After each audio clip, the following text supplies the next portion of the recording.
This has been a long time coming, but we're excited to be able to roll out for you what the language immersion process will look like in the high school. This presentation will go over the things that we've put into place as well as some items that we're still working on. As always, if you have any questions, my contact information is down at the bottom of this page. I never get tired of updating this slide. It's really great to be able to see where we started and how far the program has come. So again, like you've seen before, we started in 2013 with 2 schools with students in kindergarten and first grade, 5 teachers and approximately 250 students. Now in 2021-2022, we're going to have 8 schools with Spanish or Chinese immersion, and the students are in kindergarten through 9th grade with 59 teachers and approximately 1,860 students. So I know this definitely isn't the first time that you've seen the ACTFL's proficiency cone or heard the metaphor of every day of dedicated, focused language learning and immersion exposure to the language, adding a drop of proficiency to a student's language ability. In adding to this metaphor, I want to talk about evaporation. When there are gaps where a student isn't exposed to the language, they're not immersed in the language, they're not practicing the language, the hard-earned proficiency that they've gained over the years can start to evaporate. So I say that so that we can focus on making sure that our students are receiving language instruction every single day. Adding to that language instruction that they receive in school, it's important that the students are taking their language learning into their own hands and to home as well. I know students are busy with a lot of other activities, but having opportunities for those students to practice Spanish or Chinese, reading, writing, speaking, and listening for 15 minutes a day at home is going to really increase that proficiency and help their progress really take off. At the middle school level, talking about proficiency levels, we were focused on the intermediate mid-level. Now as they enter into high school, we're going to shift our focus up to intermediate high and advanced low. Over here to the right, I have a few attributes of what you'll see in a student who has an advanced proficiency in a language.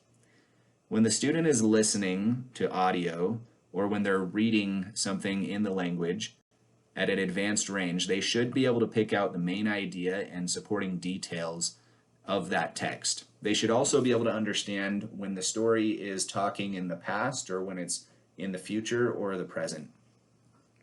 When the student is speaking and writing, they should be able to write on a variety of topics in paragraph length speech or text, and they should be able to do this in the past, present, or future.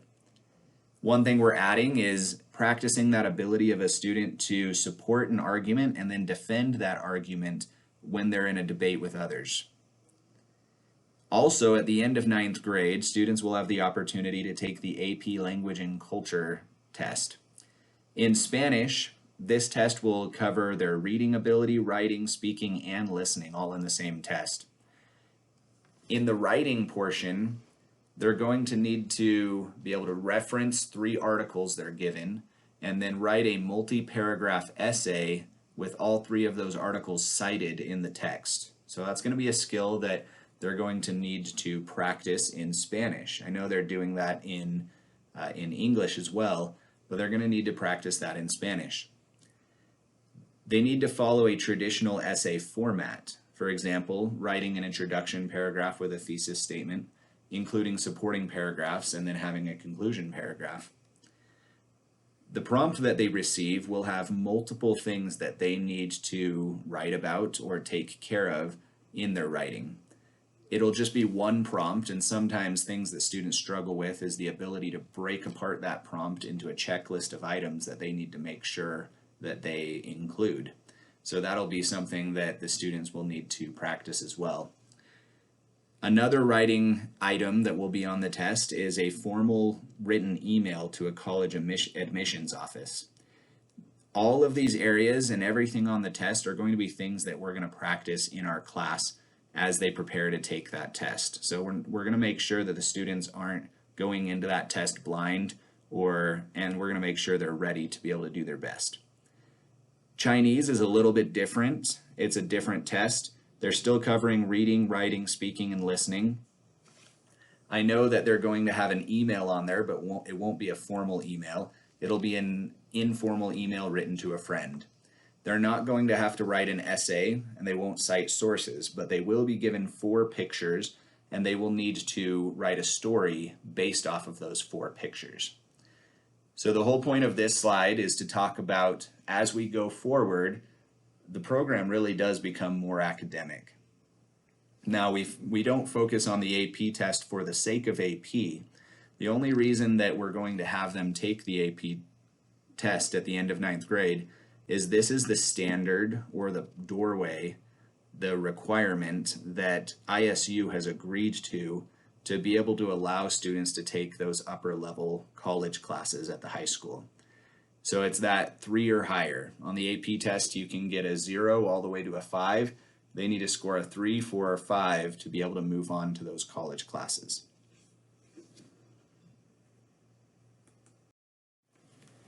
As I mentioned on the previous slide, this data shows the Apple test results for our students in 3rd through 8th grade in the fall of 2020. If you look at the bolded white numbers over to the right of this table, 19 all the way down to 40, these are the amount of tests that came back at that proficiency range. So we have novice, intermediate, and advanced. And something that's very encouraging to me is you have the bulk of all of those test results in the intermediate range. When you look at intermediate mid, we have over 400 students that are coming in at intermediate mid. When you look at intermediate high, we have 91 students, 91 tests coming back at intermediate high, and we have 19 tests coming in at advanced. Advanced is way above where the students are expected to be right now, so that's pretty cool. When I presented this to the school board, one of the board members asked, well, of those 19, are those just heritage speakers, students that grew up speaking this language and learned it at home? And I looked, and 6 of the tests that came back were from heritage speakers. But the other 13 tests came from students that learned Spanish or Chinese as a second language. So this is extremely encouraging, and we just want to continue to help these students grow and do well in the program. All right, I'm excited to introduce our 2 immersion teachers at the high school. Teaching Chinese, we have Zhang Lao Shi, and she will be entering her 5th year of teaching in our Chinese immersion program. And teaching Spanish, we have Senora Barca. She will be entering her 4th year of teaching in our Spanish immersion program. These 2 teachers are amazing and do such great things for our kids. We're very excited to have them moving up to the high school and bringing their talents with them. Again, here's the secondary immersion pathway, and it goes from 6th grade all the way to 12th grade. The only thing I added on this slide this time is that big red line, and it says, "You are here." I just think it's awesome. Our kids have been on a really long journey. They've been in this since kindergarten or 1st grade, and they're finally entering the high school. There's a new level of education, new opportunities, and I just wanted to point that out. It's an amazing achievement, and I'm really proud of our students. In 9th grade, they will be taking 1 course. It's a 3 trimesters, so it lasts all year. At the end of that course, they will have the opportunity to take the AP exam. If they score a 3 or higher on that AP exam, that's the doorway, the requirement to be able to enter into those upper level college courses in 10th, 11th, and 12th grade. We have a memorandum of understanding signed with Idaho State University, and they said they'll provide those courses on our campus for those students and make sure that they're matriculated degree-seeking credits. The other exciting thing about this is that it will be free for the students. The AP exam, as well as the tuition for those upper level college courses, is covered by Advanced Opportunities funding. There aren't a lot of situations where you get to study at the university level for free, but this is one of them. So it's definitely an opportunity our kids should take advantage of. Now, if the students score a 2 or lower, that's fine. We have our normal trajectory, our normal pathway of courses. And in 10th grade, they'll take AP Language and Culture. And at the end of that course, they'll have an opportunity to take the AP exam again. And that 3 or higher is that pathway that they need to follow, or sorry, is that requirement to be able to get into those upper level courses. And they could take those courses their 11th and 12th grade year.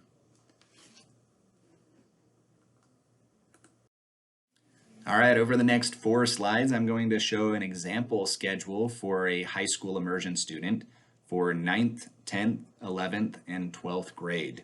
What I have at the bottom is the list of all of the graduation requirements for Rigby High School.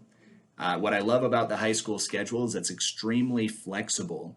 They don't really tell you when or how you need to meet these graduation requirements, but you just fit them into your schedule as you go until you graduate as a senior, right?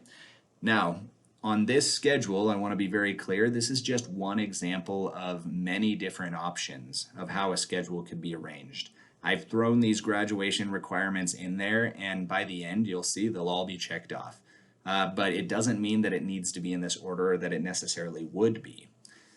Down here at the bottom, I have in 6th period, just because that's where I wrote it, the 3 honors Spanish or Chinese trimesters. So it's one course, but it lasts all year. Now the nice thing about this is that 2 of those trimesters are going to fulfill the 2 humanities credit requirements for graduation. So immersion in 9th grade is only going to take 1 elective, and the other 2 are graduation requirements.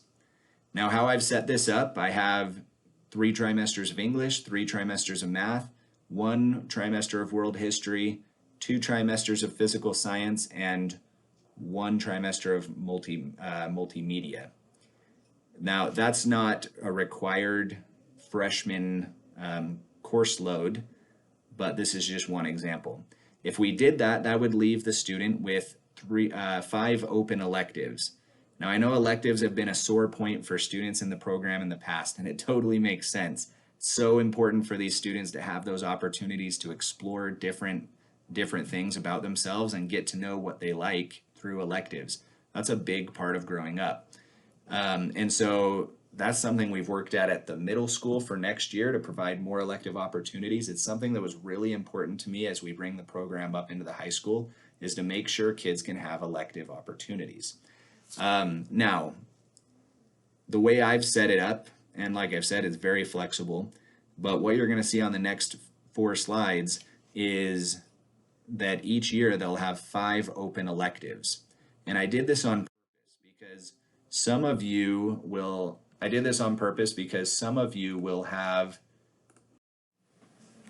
so there's not a lot of extra things to point out on these other slides, but I'm just going to go through them real quickly. One thing you'll notice is down at the bottom, there are a lot more of those graduation requirements being checked off. So we're just going to check them off as we go and be ready by 12th grade to graduate. Now, one thing that's different is that because those humanities credits are already checked off in our graduation requirements, all 3 trimesters of AP Spanish or Chinese or upper level Spanish or Chinese college courses will be counted as an elective. And down here at the very bottom, it says there's a checkbox for electives, and you need 19 electives to graduate. We're in sophomore year and we're already at 14, so we're doing okay. We also have the English and math and world history and 2 trimesters of biology, 1 trimester of PE. Those all just check off more of those boxes. Again, seminary, it's optional however you throw that in, if seminary is something you're having your student do. And the 0 period is an option, or online is an option. One thing that's nice at the high school that I didn't point out on the other slide, but any of these credits, English, math, biology, world history, any of these credits can be taken online. That's set up for the high school. And some students do some of their courses online during the summer, and that will free them up even more electives if they're interested in doing that. Okay, now we're in 11th grade and we're just continuing on. We have those upper level Spanish or Chinese courses, and we're just checking off more graduation requirements, getting close to graduation. But again, 9th, 10th, 11th, and 12th grade, how I've set this up, and it doesn't have to be this way, but there's 5 open electives each of those years. All right, last year of high school. At the end of this year, you're going to be ready to graduate. As you can see, all of those high school graduation requirements are checked off. We did that with being able to have a full year of Spanish or Chinese, all 4 years of high school, and all 4 years of high school have 5 open elective credits or periods. So hopefully you're seeing a little bit of flexibility here and that this is giving you a little bit of hope for being able to explore those electives you might not have been able to at the middle school level. Okay, what you're looking at is the World Language Immersion Program Student Behavior Contract. This is actually new this school year, and we're introducing it in the secondary level of the immersion program because we want to help students take a little more responsibility for their own learning in the program. The great majority of our Spanish and Chinese immersion students in the middle school and now moving up into the high school do such an awesome job. We have great kids in this community. But this is just to reiterate and to make sure that it's clear what those expectations for behavior are in the program. These are the same expectations that have been in place since kindergarten, so it shouldn't be a surprise for any of the students. We have 4 expectations, and you can see them there. Number 1, I will complete the class work and homework assignments given by my teacher to the best of my ability. We made sure to include that phrase, best of my ability, at the end because we're not expecting students to reach the level of anybody else, really. What we do need is for each student to be working their best, giving their best effort. And the reason for this is because when a student is giving their best, that's the growth zone.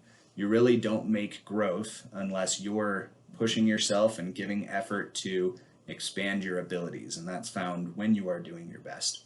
Number 2, while I'm in my Spanish/Chinese class, I will only speak, read, and write in Spanish or Chinese. When I did the numbers and you look at it, students are only in their Spanish or Chinese class for about 5% of their week. This isn't a long time, and with such little input in the language, it's so essential that students make that hard choice to stay in Spanish or stay in Chinese. It is uncomfortable, and given the choice, all of us are going to go to the most comfortable thing that we can do. So it makes sense. But we do need students to really think about, man, what was that word and how do you say this? And as they struggle in making sure they stay in the language, that's going to create a lot of growth for those students. Number 3, I will respect my teacher and follow classroom rules of conduct and behavior. This is general for any class, not just immersion. But we have awesome teachers, and we want to make sure that our students are learning to respect the expectations given by their teachers and follow, reasonable requests that they're given. Number 4, I will show respect for the other learners in my class and not distract or disrupt from their ability to learn. I always talk to the students about it's actually a law in our country where students have the right, every individual below 18 has the right to a free and public education. And so when we're in a class and we have behavior that is so disruptive to the learning that it's taking away the opportunity of other students to learn, that's just not something that we can let happen. We need to give every kid a safe learning environment, an effective learning environment where they feel like they can make the growth they need to make academically. So down below it says contract violation steps. Now I want to make this really clear. There is an administration guide to this, and there's a lot of things in the way of that number 5, removal from the program. In 8 years of immersion and over 1,600 students going through the program, there have only been 3 students that have been removed from the program, that number 5. And we don't anticipate that number going up a lot at all. And so this isn't for normal slip-ups of, oops, I said something in English, or normal day-to-day reminders from the teacher. That's just general classroom management. That happens in every class. What we're talking about is chronic, very disruptive behavior that is taking away, like we said earlier, from the learning opportunities of other students. So if any of those behavior expectations are something that a student is doing and it's removing another student's opportunity to learn, then we're going to move them on to this contract. Now there's 5 steps on here, and we're going to make sure that parents are involved in every step and that it's very clear that they are on a step on the behavior contract. And the purpose of this, our whole goal of putting them on the contract, isn't to remove them from the program. The whole goal is to start that conversation between parents and teachers and students to work as a group, work as a team, and help this child be successful and be able to meet those 4 behavior expectations and have success.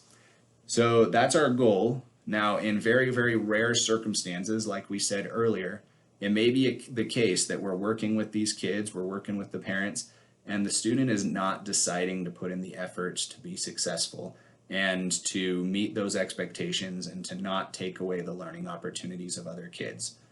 And if that's the case, and we've gone through this whole process, it may be necessary to remove a student from the program. Down below, it has signatures, as student signature, parent signature. Now, this isn't signing that you agree to the contract. This is signing that you have read and understood the contract. And the reason we have this down here is because I want students and parents to be able to sit down and have a conversation about this and just say, hey, how are these things going in school? Are any of these things being an issue for you? What help do you need? And just starting that conversation from the beginning, even by signing this. The other purpose of having you sign and see this is to create transparency. We adopted a policy. We don't want any students or parents to be caught off guard by this. So it's just very clear and upfront from the beginning.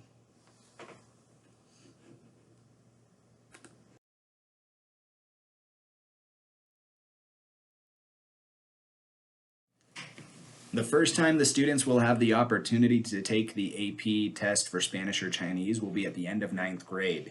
There's a lot of great resources out there to help a student prepare. We're going to have a curriculum at school and be helping students prepare for that test as well.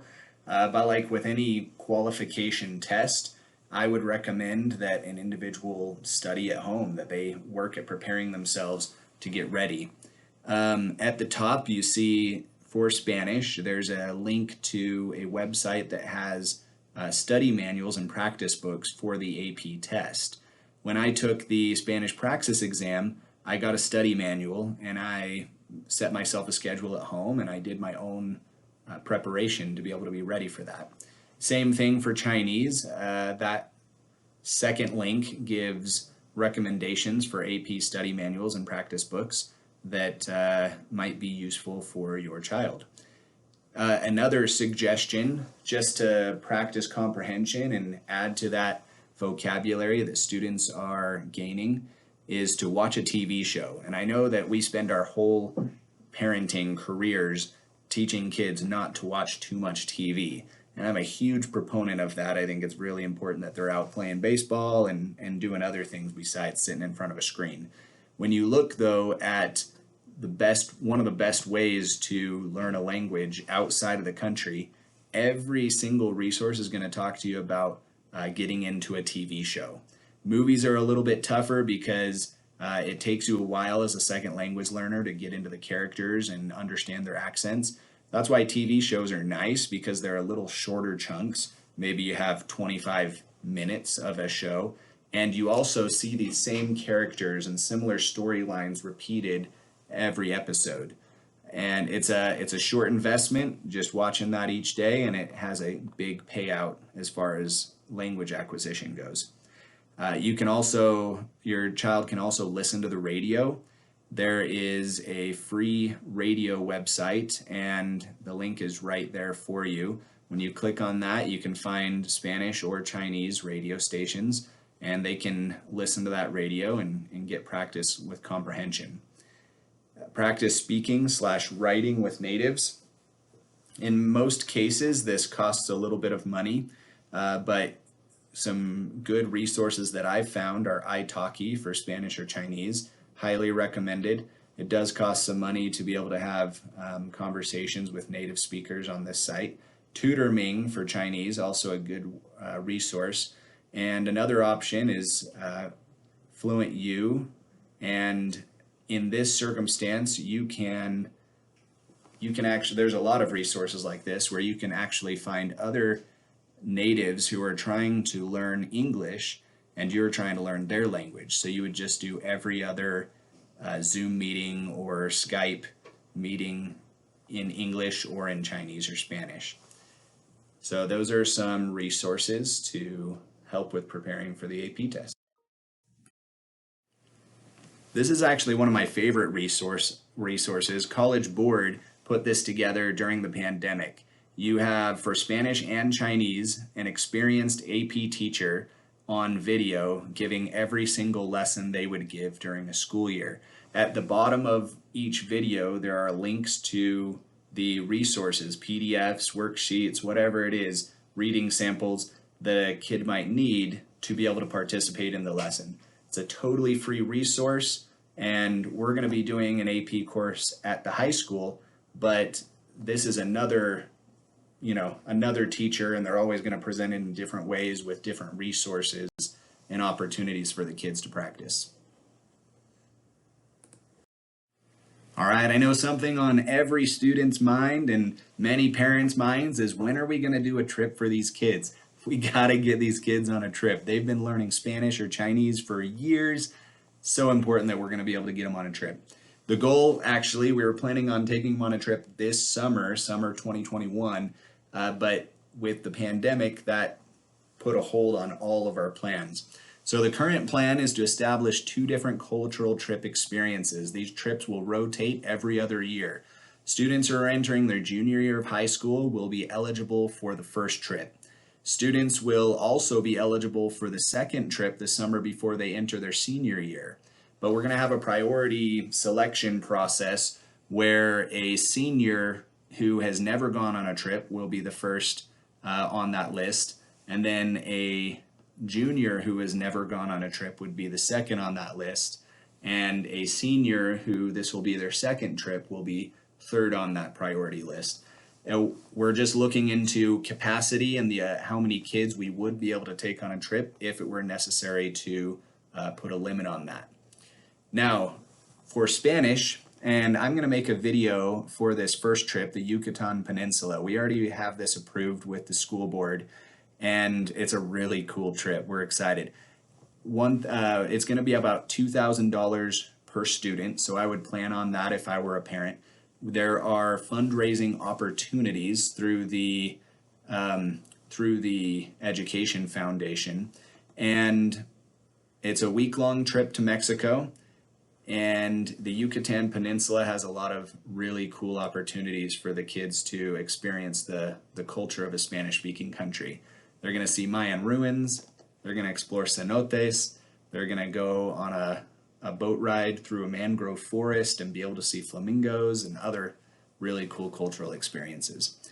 And the second trip that we're working on, and I'm working with a school down in Peru, is to have a 3-week student exchange. We would probably have the students exchange at different times of the year, and when their students come here, all they have to worry about is the transportation of getting the kids to Salt Lake. And then from there, we're going to host for 3 weeks. We're going to enroll them in school. We're going to create community activities and opportunities, and we're going to take them on cultural excursions, and they'll have an experience here in the United States with English and with our culture. We're asking for the same thing from that school, that we get our kids to a certain airport, that they take care of it from there. We would have chaperones on both ends, making sure that the kids are safe and taken care of. So it's a pretty cool proposal, and once we get that established, I will give you more information on that. For Chinese, a trip to China through a travel company, there's a lot of opportunities. Because it is further away, it does cost more. So parents, I would plan on about $2,800. And in these trips, they include visits to the Great Wall, Forbidden City, Terracotta Warriors, and things like that. So a lot of really, really neat opportunities for these kids to experience new culture. And the second trip that we would plan is similar to what we're doing in Spanish. We're creating a partnership with schools in China to be able to do student exchanges, a 3-week experience of going to school in China. And they would have that experience here in the United States as well.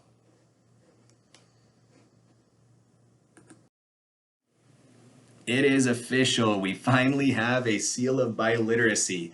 This was the image adopted by the state of Idaho. We've been working on it for years. We've worked with the State Department of Education. We've worked with the state legislature. It got put into law. They put together a task force that they allowed us to be on, which was nice. And we were finally able to get this in place. We're going to start putting the seal of biliteracy on student diplomas this year for any student that has the ability to read, write, speak, and comprehend academically in English and one other language. In our district, most of the time that's going to be English and Spanish or English and Chinese. And we already have some students who have applied to be able to qualify for this. And there will be information on the district website. There on the district website, you'll find the application for how to sign up to make sure that your child has this on their diploma. There also is going to be an example letter. So if a student earns a seal of biliteracy, they're going to get a personalized letter based on their test scores and where they ended up in Spanish or Chinese. And it will outline in all 4 of the communication modes what your child can do in the language. It says to whom it may concern. So this is a letter they can pass to employers or admissions departments of universities. And just a really cool opportunity and recognition for the hard work the kids have put into learning 2 different languages. Okay, I know I have this at the end of every presentation I've made, but it's sincere. Thank you. This program would not be possible without community support. It would not be possible without the hard work and dedication of parents, teachers, administrators, students. And so thank you for all you do. Thank you for the focus. Thank you for the dedication. When our students have positive advocates and support at home and at school, their chances to succeed in life are going to be so strong. And that's really the whole point. That's what I want for my son and daughter. That's what you want for your kids. You want, as they enter adulthood, you want them to be ready. You want them to have opportunities. You want them to have skills that are marketable. And that's really what we're trying to do here. So thank you so much for what you put into helping this be successful.